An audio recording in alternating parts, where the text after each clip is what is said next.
Mesdames et messieurs, bonsoir. Merci d'être au rendez-vous de ce JT des régions. Et on ouvre par les préparatifs de la fête de l'indépendance. Eh bien, sachez-le, Porto Novo fait sa toilette pour offrir une fête éclatante au public le 1er août prochain. Les opérations de pavoisement de la ville sont dirigées par la municipalité elle-même. On découvre les images avec Guillaume Avienou et Brice Rumbo.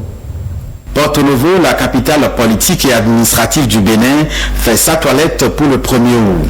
Les opérations de pavoisement de la ville sont supervisées par la municipalité. Nous avons fait le tour de la ville.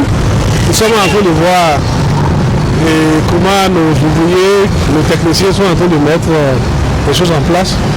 Je crois que je suis très satisfait quand même de ce que je fais. Et nous avons été au pont.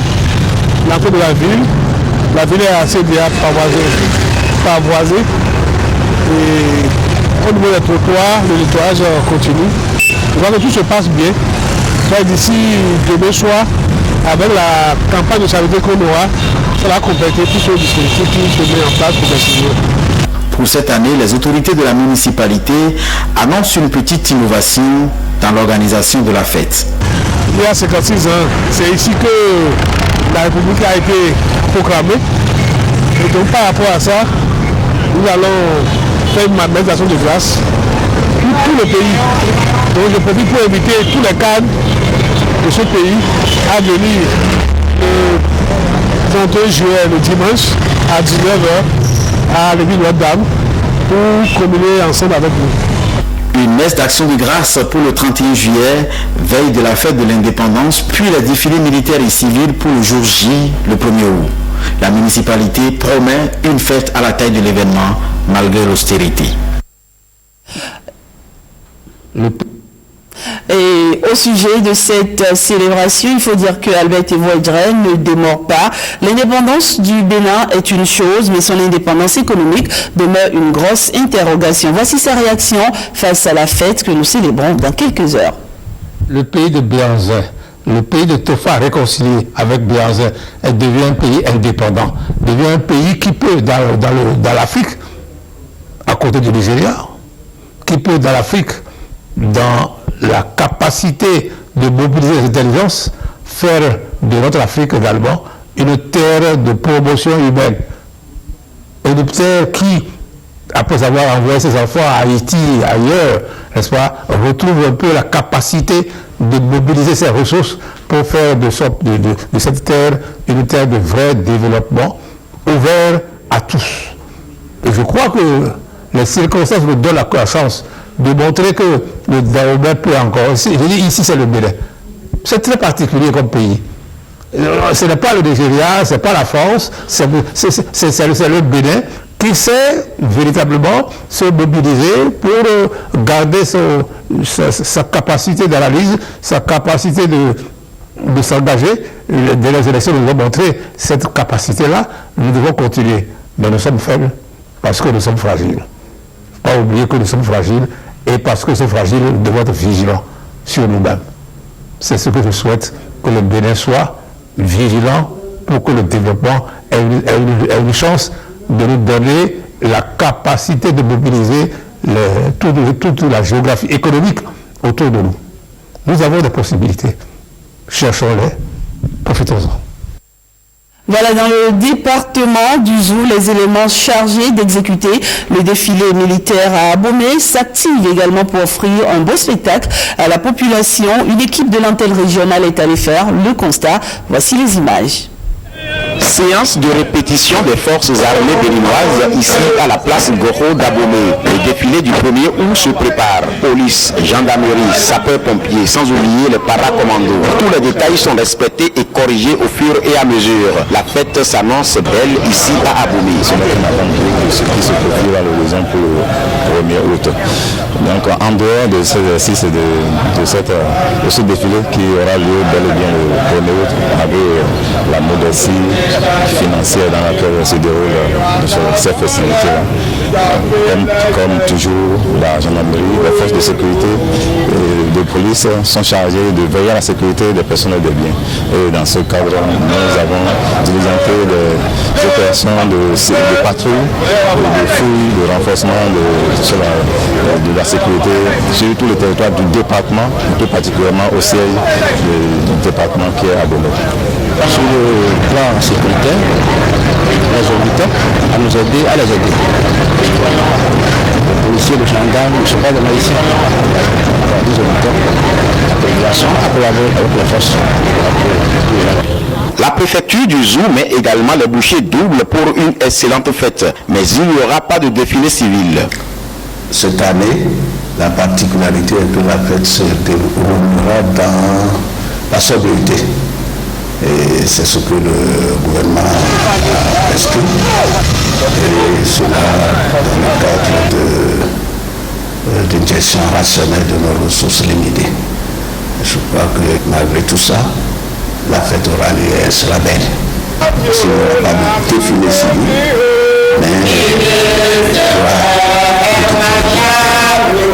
à ce que les dispositions sont en train d'être prises pour que les militaires à jour et de nous dérouler un défilé impeccable. Rendez-vous est donc pris pour lundi prochain pour d'agréables moments.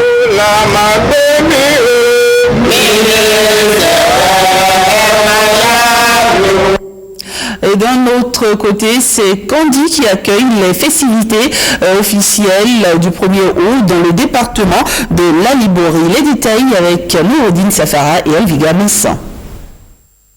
Les forces de défense et de sécurité s'exercent pour offrir un beau spectacle à tous les spectateurs du défilé du 1er août à Kandi. Le conseil communal de son côté s'organise pour faire du 1er août 2016 un événement spécial.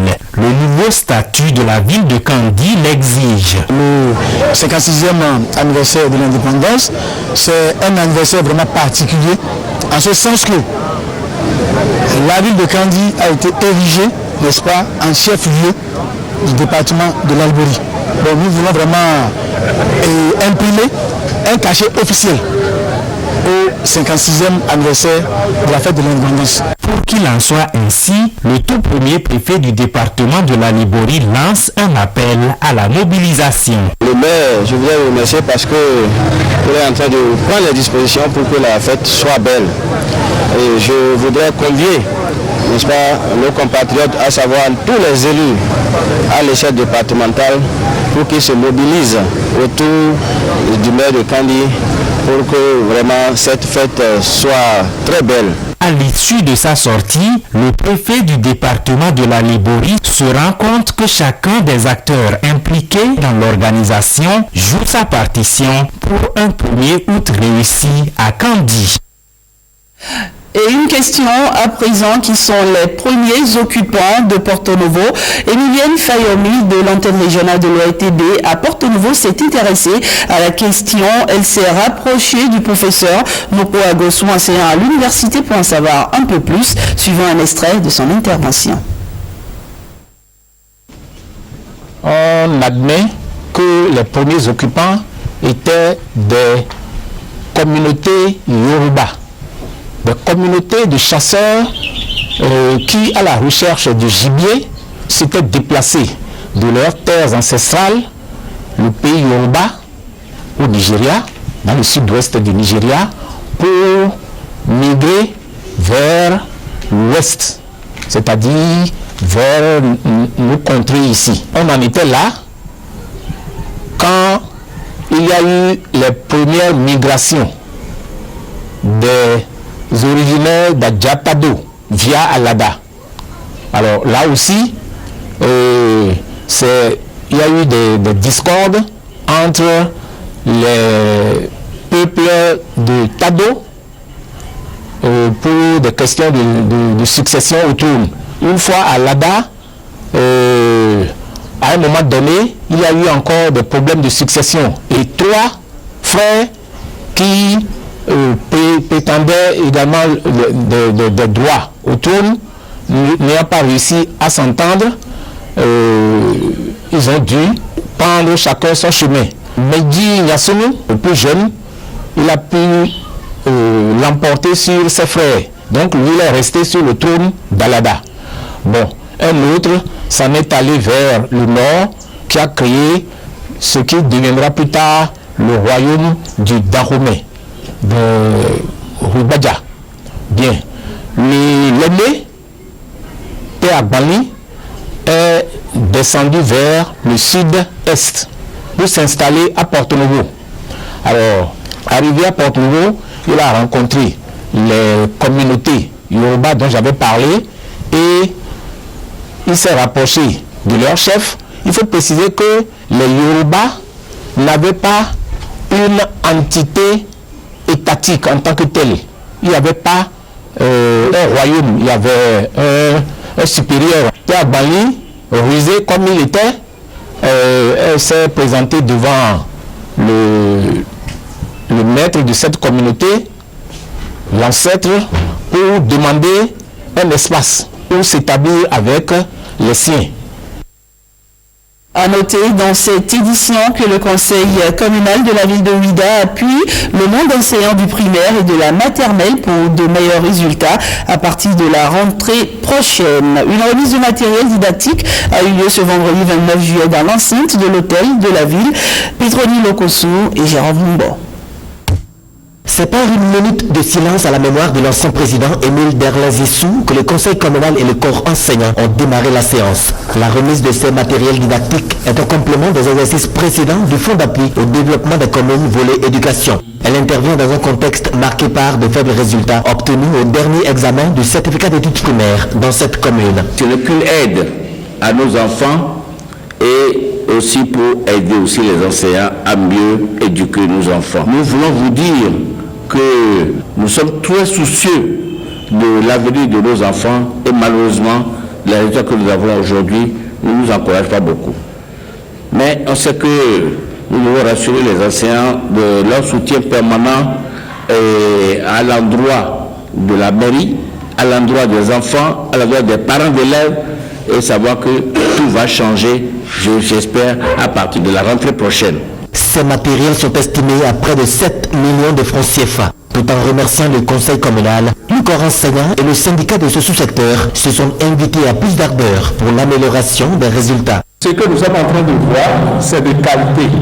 Si cela peut continuer, c'est aussi le témoignage d'une véritable rupture avec nos anciens comportements. Je voudrais, par cette occasion, remercier M. le maire, surtout pour l'appui qu'il nous a donné par rapport à la pénurie d'enseignants dans nos écoles.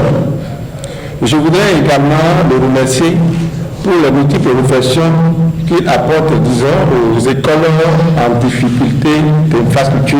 Chacun de nous est invité à faire un examen de conscience et voir comment on peut conjuguer les efforts pour que notre éducation redore son blason. Le maire de la commune de Ouidah a saisi l'occasion pour inviter toutes les populations à la fête du 1er août, lundi prochain.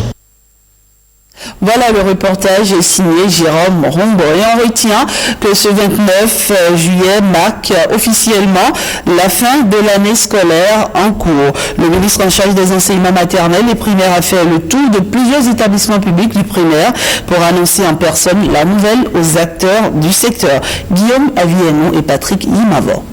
Dernier jour de classe au titre de l'année académique en cours au complexe scolaire de Doha dans le 5e arrondissement de Porto Novo.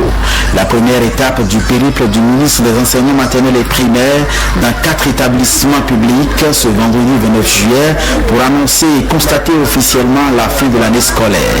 Pour mémoire, au sortir des compositions du certificat d'études primaires 2016, le gouvernement avait demandé le retour en classe des écoliers du cours d'initiation au cours moyen deuxième année pour des programmes spéciaux en français et en mathématiques. Alors, c'est vrai, nous avons fait le suivi. À l'occasion, nos collaborateurs sont allés sur le terrain. Le point est fait par rapport, disons, à la mise en œuvre de ces inscriptions. Les insuffisances ont été relevées, mais nous avons jugé nous-mêmes. Descendre sur le terrain, ce dernier jour de l'année scolaire 2016-2017 pour constater l'effectivité du départ en vacances au niveau de nos écoles. Lors de son passage dans ces différentes écoles, le ministre Salimane a échangé avec les animateurs des 10 établissements sur les résultats du CEP 2016 et sur les réformes en vue dans le secteur de l'éducation. Des échanges visiblement bien accueillis par les acteurs concernés. L'école est le soubassement du développement du pays. Et le ministre Salimane est venu avec des réformes que moi je salue. Les résultats du CP de cette année, vous pouvez vous en douter, c'est catastrophique.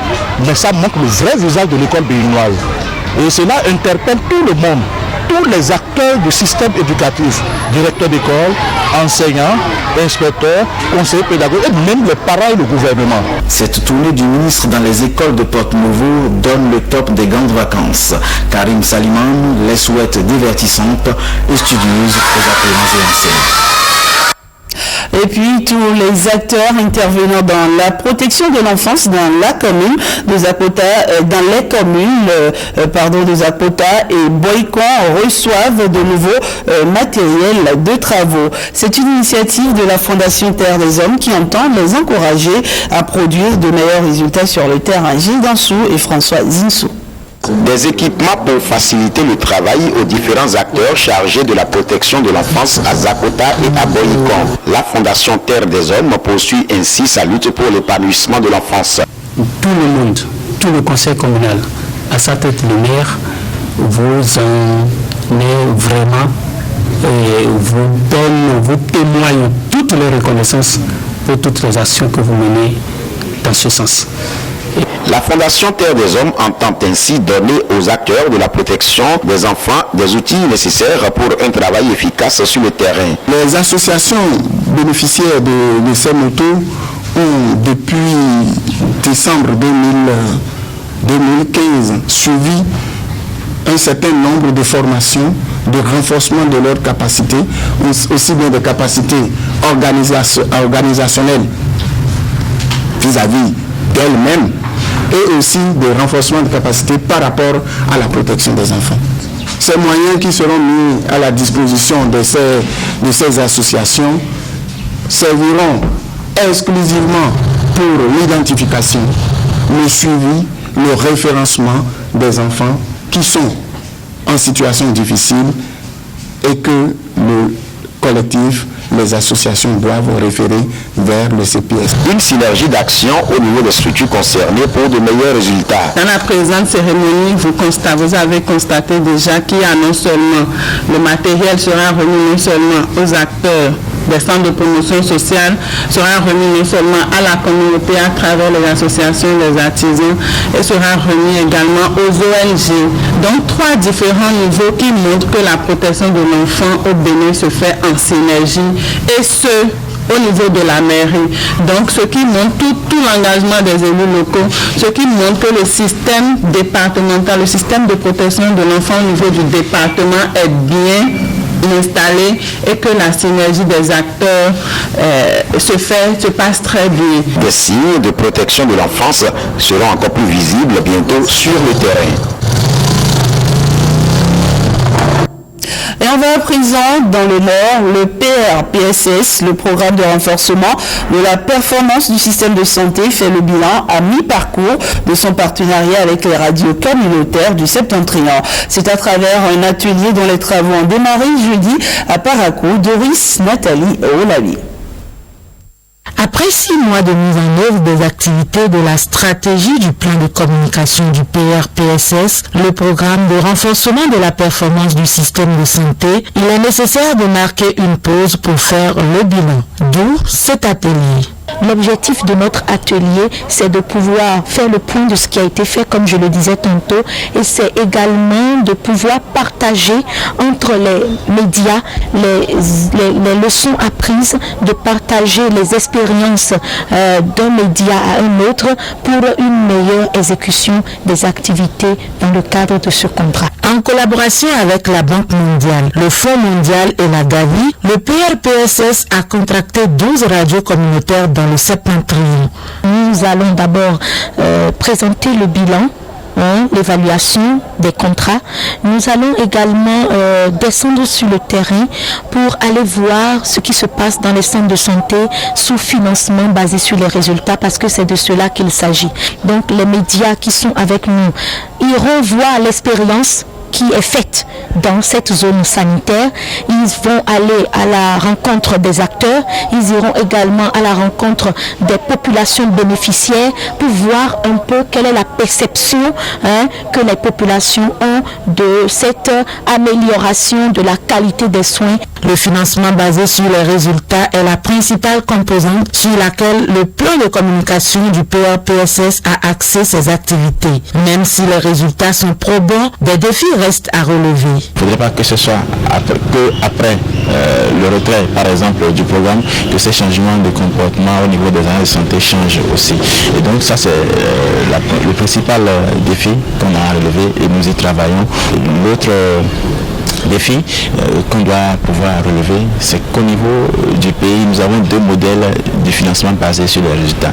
Nous allons pouvoir travailler ensemble avec nos partenaires de la CTB pour qu'ensemble, on ait un seul modèle unique de mise en œuvre du FPR, financement basé sur les résultats au Bénin. À noter que le financement basé sur les résultats du PRPSS couvre désormais les 34 zones sanitaires du territoire national. Coup d'éclat de la brigade anti-criminalité de la ville de Parakou. Elle a en effet mis la main sur des arnaqueurs et des vendeurs de chanvre indiens, des diversités sociaux qui ont été présentés à la presse.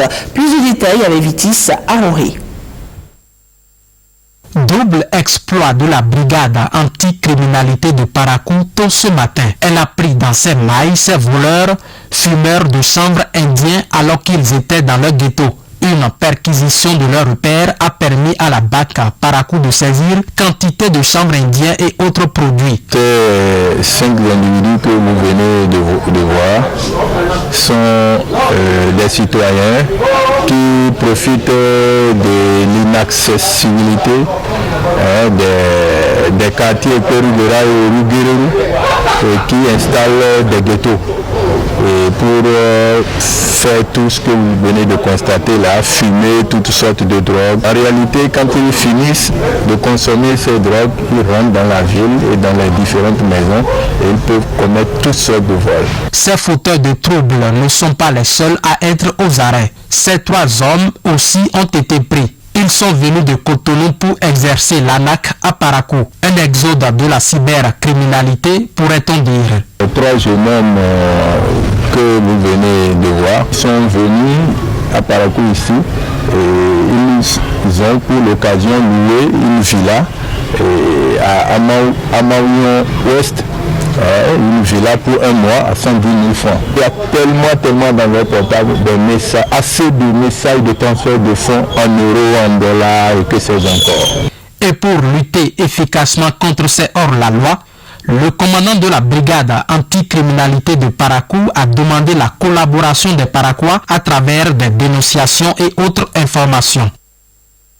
Et on se détend un tout petit peu avec l'album, le tout nouveau chef-d'œuvre de l'artiste musicien béninois Dina Raymond, intitulé Clin d'œil. À travers ce seul titre de l'album, le chanteur salue l'application de la loi sur le découpage territorial qui officialise les 6 nouvelles préfectures, faisant ainsi de Djougou le chef-lieu du département de la Danga. Firmo Bassao et Idrissou Abdou Lofou. La meilleure façon d'exprimer leur joie d'accueillir la préfecture, c'est de chanter. Chanter pour rendre grâce à Dieu. Les populations de la Donga en ont confié la mission au chanteur Mustapha Din Aremo. Lui qui sait si bien le faire, qui dit mieux.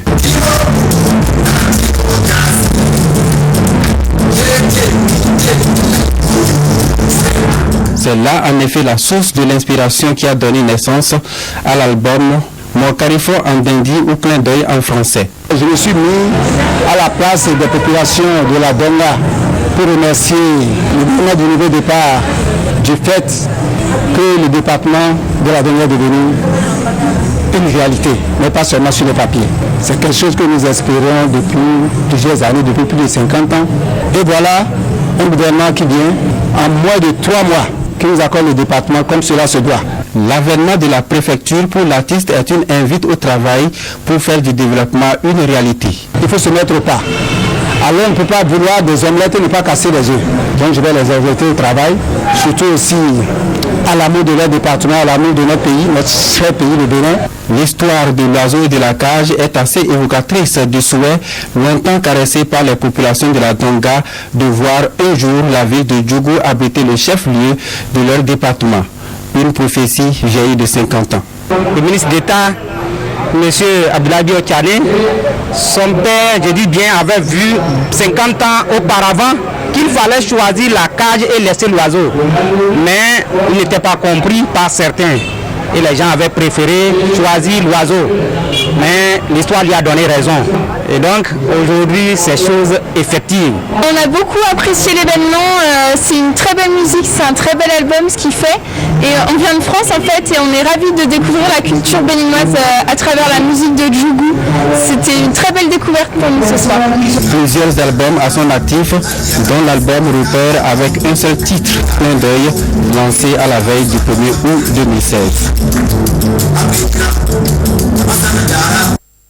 Et une note de sport pour mettre un terme à cette édition des classes sportives du Bénin regroupées à Porto Novo pour un camp de basketball d'une semaine. L'initiative de l'association Rebond pour l'avenir qui a fait venir des techniciens depuis la France.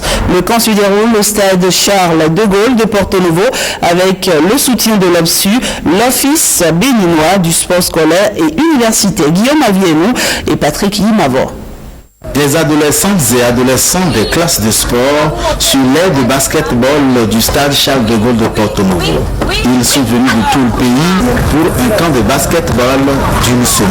Le camp porte principalement sur le fait de leur apprendre les fondamentaux du basket. Puisqu'on sait qu'on ne peut pas avoir des joueurs de basket à un certain âge, il faut les prendre le plus tôt possible pour leur apprendre directement les bases en fait. Donner à ces jeunes les rudiments du basketball afin de susciter en eux la vocation pour un sport prisé à l'international autant que le football.